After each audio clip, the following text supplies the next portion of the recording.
ভেনেজুয়েলার স্বরাষ্ট্রমন্ত্রী সিওদাতসো কাবেলো বলেছেন, গত শনিবার যুক্তরাষ্ট্র হামলা চালিয়ে প্রেসিডেন্ট নিকোলাস মাদুরোকে ক্ষমতাচ্যুত করার ঘটনায় ১০০ জন নিহত হয়েছেন। এর আগে কারাকাস নিহত মানুষের সংখ্যা জানায়নি, তবে ভেনেজুয়েলা সেনাবাহিনী তাদের নিহত ২৩ সদস্যের একটি তালিকা প্রকাশ করেছে। দেশটির কর্মকর্তারা বলেছেন, মাদুরোর নিরাপত্তা বাহিনীর একটি বড় অংশকে ঠান্ডা মাথায় হত্যা করা হয়েছে। আর কিউবা জানিয়েছে, ভেনেজুয়েলায় অবস্থানরত তাদের সামরিক ও গোয়েন্দা সংস্থার সদস্যদের মধ্যেও কেউ কেউ নিহত হয়েছেন। রাষ্ট্রীয় টেলিভিশনে সম্প্রচারিত তার সাপ্তাহিক অনুষ্ঠানে কাবেলো ভেনেজুয়েলার সেনা সদস্যদের সাহসী বলে প্রশংসা করেন। ভেনেজুয়েলার প্রেসিডেন্সিয়াল অনার গার্ডের জেনারেল ইন কমান্ডার জাভিয়ের মার্কানো তাবাতাকে বরখাস্ত করেছেন দেশটির অন্তর্বর্তী প্রেসিডেন্ট ডেলসি রদ্রিগেজ। মার্কিন সামরিক বাহিনী গত শনিবার ভেনেজুয়েলার রাজধানী কারাকাসে বিশেষ অভিযান চালিয়ে দেশটির প্রেসিডেন্ট নিকোলাস মাদুরো ও তার স্ত্রী সিলিয়া ফ্লোরেসকে তুলে নিয়ে যাওয়ার কয়েকদিন পর প্রেসিডেন্সিয়াল অনার গার্ডের জেনারেল ইন কমান্ডারকে বরখাস্ত করা হলো। প্রেসিডেন্সিয়াল অনার গার্ডের জেনারেল ইন কমান্ডারকে সরিয়ে দেওয়ার আদেশ জারি করেছেন ভেনেজুয়েলার অন্তর্বর্তী প্রেসিডেন্ট ডেলসি রদ্রিগেজ। গত সোমবার রদ্রিগেজ শপথ নেন। এর আগে তিনি মাদুরোর সরকারে ভাইস প্রেসিডেন্ট হিসেবে দায়িত্ব পালন করেছেন। নিকোলাস মাদুরোকে বন্দির পর ভেনেজুয়েলার তেল উত্তোলন ও বিক্রয় ব্যবস্থাপনার সব দায়িত্ব এখন যুক্তরাষ্ট্রের হাতে। ট্রাম্প প্রশাসন এমনকি এক বার্তায় ট্রাম্প জানান, ভেনেজুয়েলা থেকে সাগরপথে তেল যুক্তরাষ্ট্রে আনা হবে এবং সেখান থেকেই এই তেল পৌঁছাবে আন্তর্জাতিক বাজারে। তাহলে কি মাদুরোর দাবি সত্যি হলো? কেননা মাদুরো বারবারই দাবি করেছেন যুক্তরাষ্ট্রের নজর ভেনেজুয়েলার তেলের ওপর, আর সে কারণেই তার বিরুদ্ধে নানা অভিযোগ তোলা হচ্ছে। বিস্তারিত শারমিন স্বপ্নের রিপোর্টে। অবশেষে ভেনেজুয়েলার প্রেসিডেন্ট নিকোলাস মাদুরোর দাবি সত্যি হলো। তাকে আটকের পরই ট্রাম্প ঘোষণা করে ফেললেন, এখন থেকে ভেনেজুয়েলার তেলের দায়িত্ব তাদের। ভেনেজুয়েলার তেলের উপর যুক্তরাষ্ট্রের নজর পড়েছে বলে বারবারই দাবি করেছেন ভেনেজুয়েলার প্রেসিডেন্ট নিকোলাস মাদুরো। তিনি অভিযোগ করেছিলেন, তার বিরুদ্ধে মাদক পাচার সহ যত অভিযোগ ট্রাম্প করছেন তার পেছনে রয়েছে ভেনেজুয়েলার তেল।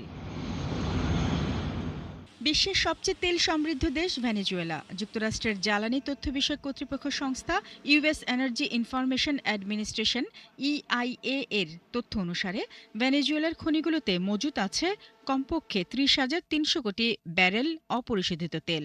অর্থাৎ বিশ্বের খনিগুলোতে মোট যত তেল মজুত আছে তার ১/৫ আছে ভেনেজুয়েলায়। ভেনেজুয়েলার অপরিশোধিত তেলের গঠন ভারী ও ঘন। এ ধরনের তেল পরিশোধনের মাধ্যমে উৎকৃষ্ট মানের ডিজেল, অ্যাসফল্ট, ভারী যন্ত্রপাতিতে ব্যবহারের উপযোগী জ্বালানি সহ আরও অনেক ধরনের জ্বালানি পণ্য তৈরি করা সম্ভব। এছাড়া যুক্তরাষ্ট্রের বিশেষায়িত শোধনাগারগুলোতে এই অপরিশোধিত তেল পরিশোধনযোগ্য।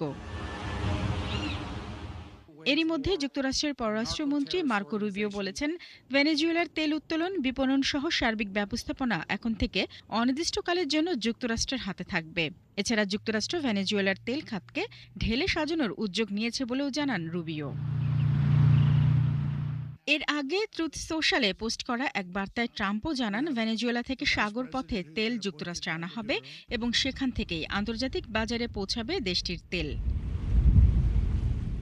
জানা গেছে, মাদুরোকে আটকের আগে ও পরে ভেনেজুয়েলার জ্বালানি তেলের উৎপাদন বাড়াতে মার্কিন কোম্পানিগুলোর সঙ্গে বৈঠক করেছে ট্রাম্প প্রশাসন। শারমিন স্বপ্না, ৭১। কলম্বিয়ায় ডোনাল্ড ট্রাম্পের সামরিক অভিযানের হুমকির বিরুদ্ধে জাতীয় সার্বভৌমত্ব রক্ষায় লাতিনে দেশটিতে ব্যাপক বিক্ষোভ শুরু হয়েছে। রাজধানী বোগোতা সহ কলম্বিয়ার বিভিন্ন শহরে জনসমাগম স্থলে লাখো মানুষ মার্কিন বিরোধী স্লোগান দিয়ে এর প্রতিবাদ জানিয়েছেন। এদিকে বিক্ষোভের মধ্যেই প্রেসিডেন্ট গুস্তাভো পেত্রোর সাথে ফোন আলাপের তথ্য জানিয়েছেন মার্কিন প্রেসিডেন্ট ট্রাম্প। খুব শিগগিরই দুই রাষ্ট্রপ্রধানের মধ্যে বৈঠকের সিদ্ধান্ত নেওয়া হয়েছে। বুধবার কলম্বিয়ার রাজধানী বোগোতার সর্বত্র উঠতে থাকে কলম্বিয়ার জাতীয় পতাকা। প্রেসিডেন্ট গুস্তাভো পেত্রোর আহ্বানে ঘোষিত জাতীয় গণসমাবেশ দিবসে সাড়া দিয়ে দেশের বিভিন্ন স্থানে মানুষ রাস্তায় নামেন। একই দিন কলম্বিয়ার প্রেসিডেন্ট গুস্তাভো পেত্রোর সাথে আলাপের বিষয়টি নিশ্চিত করেছেন যুক্তরাষ্ট্রের প্রেসিডেন্ট ডোনাল্ড ট্রাম্প। মার্কিন প্রেসিডেন্ট ডোনাল্ড ট্রাম্প প্রতিনিধি পরিষদের রিপাবলিকান সদস্যদের সতর্ক বার্তা দিয়ে বলেছেন, এ বছরের মধ্যবর্তী নির্বাচনে রিপাবলিকানরা না জিতলে তিনি অভিশংসনের মুখে পড়বেন। নভেম্বরের নির্বাচনে রিপাবলিকানরা হারলে ট্রাম্পের অনেক এজেন্ডার বাস্তবায়নই মুখ থুবড়ে পড়বে বলে মনে করা হচ্ছে। এমনকি তিনি কংগ্রেসের তদন্তের মুখেও পড়তে পারেন বলে ধারণা করা হচ্ছে। সে কারণেই ট্রাম্প তার মিত্রদের মধ্যবর্তী নির্বাচনের আগে প্রচারে ঝাঁপিয়ে পড়ার তাগাদা দিয়েছেন। দেশের সাধারণ মানুষের কাছে ট্রাম্প স্বাস্থ্যসেবা, নির্বাচনী স্বচ্ছতা, জেন্ডার, জীবনযাত্রার খরচ নিয়ে নিজের নীতি তুলে ধরতে রিপাবলিকান নেতাদের আহ্বান জানিয়েছেন। এ সময় আগের ডেমোক্র্যাট প্রশাসনের কাছ থেকে এসব সমস্যা নিয়ে এবার প্রেসিডেন্টের দায়িত্ব নিয়েছেন বলেও জানান Trump.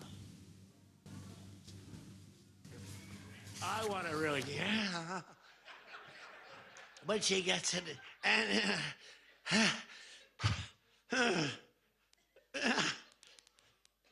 drops the thing, walks off the stage crying. Her mother's crying, her father's crying. Guy gets up, but he transitioned. আপনাদেরকে মধ্যবর্তী নির্বাচনে জিততেই হবে, কারণ যদি আমরা না জিতি তাহলে হবে কি, ডেমোক্রেটরা একটা না একটা কারণ খুঁজে বের করবে আমাকে অভিশংসিত করার। আমি অভিশংসনের মুখে পড়ব। উত্তর আটলান্টিক সাগরে রাশিয়ার পতাকাবাহী তেল ট্যাঙ্কার জব্দ করেছে যুক্তরাষ্ট্র। গত কয়েকদিন ধরে ট্যাঙ্কারটি জব্দের চেষ্টা করছিল তারা, অবশেষে বুধবার এই চেষ্টা সফল হয়। এই ঘটনার নিন্দা জানিয়েছে রাশিয়া। দেশটি বলছে যুক্তরাষ্ট্র ট্যাঙ্কার জব্দ করে আন্তর্জাতিক সমুদ্র আইন ভঙ্গ করেছে। বিবৃতিতে রুশ পরিবহন মন্ত্রণালয় বলেছে 1982 সালের জাতিসংঘের সমুদ্র আইন অনুযায়ী উন্মুক্ত সমুদ্রে জাহাজ চলাচলের পূর্ণ স্বাধীনতা রয়েছে। কোনো দেশই অন্য দেশে নিবন্ধিত বা রেজিস্ট্রি করা কোনো জাহাজের ওপর শক্তি প্রয়োগ করার অধিকার রাখে না। যুক্তরাষ্ট্র জানিয়েছে নিষেধাজ্ঞা অমান্য করায় বেলা 1 নামের ট্যাঙ্কারটি জব্দ করা হয়েছে। রুশ সংবাদ মাধ্যম এর আগে জানিয়েছিল ট্যাঙ্কার জব্দ করতে হেলিকপ্টার থেকে সেনাদের নামানোর চেষ্টা করছে যুক্তরাষ্ট্র। এর কয়েক ঘন্টা পরই জব্দের খবর এলো। অস্ট্রেলিয়ার দক্ষিণাঞ্চল জুড়ে ভয়াবহ তাপপ্রবাহ বয়ে যাচ্ছে। তাপমাত্রা 40 ডিগ্রি সেলসিয়াস ছাড়িয়ে যাওয়ায় বিভিন্ন অঙ্গরাজ্যে দাবানল, বিদ্যুৎ বিভ্রাট এবং স্বাস্থ্য ঝুঁকি নিয়ে সতর্কতা জারি করা হয়েছে। গরমের তীব্রতা থেকে বাঁচতে স্থানীয়দের অনেকেই দিন কাটাচ্ছেন সমুদ্র তীরে এবং সুইমিং পুলগুলোতে। সৃষ্টি ঘটকের রিপোর্ট। ভয়াবহ তাপপ্রবাহে বিপর্যস্ত অস্ট্রেলিয়ার জনজীবন। অস্বাভাবিক তাপমাত্রার কারণে জারি করা হয়েছে স্বাস্থ্য সতর্কতা। বিভিন্ন জায়গায় দাবানল ও বিদ্যুৎ বিভ্রাট নিয়েও সতর্ক করেছে কর্তৃপক্ষ।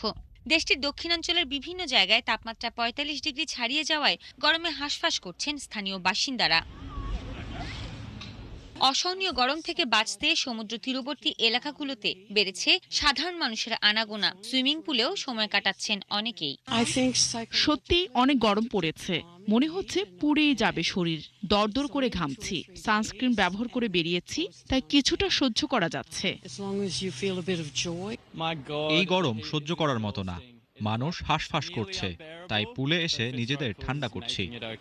দেশটির আবহাওয়া অফিস জানিয়েছে ভিক্টোরিয়া অঙ্গরাজ্যে তাপমাত্রা 44 ডিগ্রি সেলসিয়াসে পৌঁছেছে। রাজধানী মেলবোর্নে তাপমাত্রা রেকর্ড করা হয়েছে 41 ডিগ্রি। কর্তৃপক্ষ এসব রাজ্যের বাসিন্দাদের ঘরে থাকার এবং পর্যাপ্ত পানি পান করার আহ্বান জানিয়েছে।